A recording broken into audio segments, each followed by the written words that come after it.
Hey, what's going on guys, Zedtag here. Today I will share my knowledge about Lancelot. Before we start, I want to inform you that I created an international group chat for players. English only guys, you can make friends there and join my future giveaways. You can join us guys by sending me a PM or a private message in my Facebook Messenger together with a screenshot that you subscribe to my channel, Zedtag. Okay, let's start with the tutorial guys. In the first part, we will talk about his skills, and in the second part, his gameplay. For his free spell, use Retribution to increase his farming capabilities. Use Assassin emblem and choose the talent Bounty Hunter. Why Bounty Hunter? Because since Lancelot has a very good early game, if you kill enemies, you can build faster by the additional gold coming from the Bounty Hunter talent. Moving on to his skills, his first skill lets him dash through enemies and every 10 seconds. Dashing will mark an enemy, and dashing again into a marked enemy will make the skill cooldown.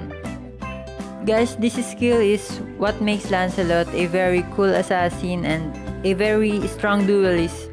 With this skill, you can outplay enemies, of course, if you master it. His second skill lets him strike in a triangular direction while making him invincible. Just a tip guys, make sure you hit that little triangle in his skill to maximize its damage. This skill can also dodge many skills like Jahed's ultimate, Cyclops' ultimate, and Harley's ultimate. Just use Lancelot as many times as you can and then observe what skills you can dodge, of course. His ultimate lets him dash in a straight line and damaging enemies which he will pass through. You will be invincible throughout the process. Take note guys, this skill has a casting time, and if you are disabled during that casting time, the skill will be stopped. His skill also has a very high damage, and you can use it as a finishing strike or you can use it to escape. Make sure guys that you hit the enemies after using your first skill, which marks the enemies and increases damage by 20% to that marked enemy. Anyway guys, Lancelot has many combos possible, but make sure you always have a escape tool, okay? It's either your first skill or your ultimate that will let you escape, okay? Now let's move on to his early game phase. Just like any other carry champions, make sure you go straight level 4. Just try to farm as fast as you can and always get the buff as you are the main carry of the team. If you are level 4, try killing your laner because you are a very strong duelist. And if not, if you can't, just farm or gank. Lancelot has a very good ganking tool. His first skill and his ultimate, you can catch enemies. And of course, it's much better if you have a teammate with you. And make sure before you gank, you already cleared the minion wave in your lane so that you won't be late in farm. Remember this guys, always prioritize skills because you have the Bounty Hunter.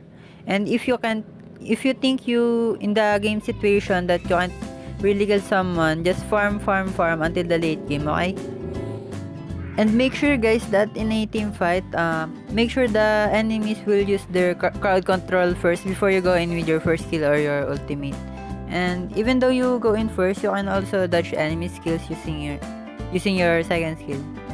And also guys, it depends on the team comp whoever you will target first. If you have a tankier team comp, you can always go first for their tanks, and if they have a tankier lineup than you should go assassinate their main carries first, okay? And one thing guys, I know you think that if you are Lancelot, you are the one who should be the main carry. Yes, that's true, but remember, you are not the sole member of the team, okay? That's what many Lancelot players think, that they should be the one carrying. Give your allies some farm and so that they can help you carry the game.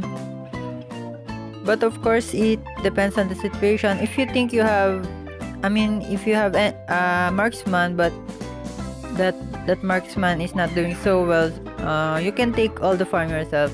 That's what I do. especially in a situation where we are the losing team. Now let's move on to my recommended build. As you can see, I upgrade the jungle item into a defensive one because Lancelot has already a higher damage, so what he needs in early game is armor and magic resist. And here's my final build, guys. I will just tell you why it's magic shoes and why it is bloodless axe.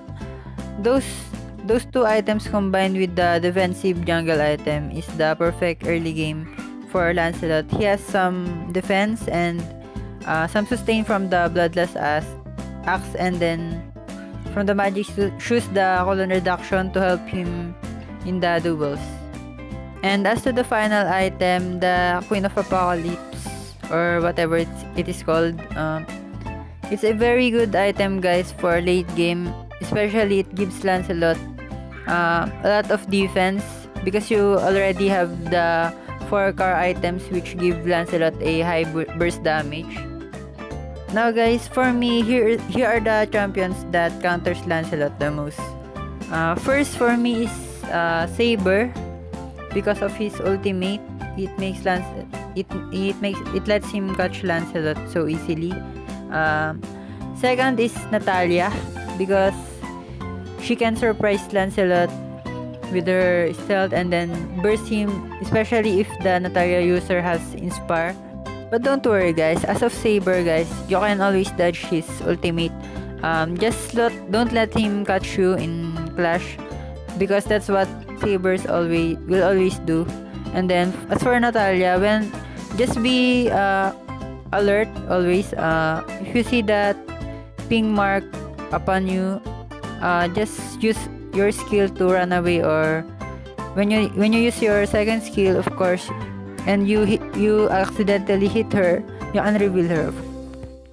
And for me, guys, the champion that I love to be with the most is Lolita, because she has a pure stun, and then she can help you with the shield to escape, so you don't have to worry about initiating a team fight. Okay guys, my final verdict to Lancelot. He's a very high rewarding champion with a little risk on it. Just master this champion, and if you master Lancelot, I am 100% sure that your win rate will increase. Anyway guys, I'm sorry for my English and my voice and my pronunciation, because this is just my first time doing a English commentary, but of course we will do more in the upcoming days.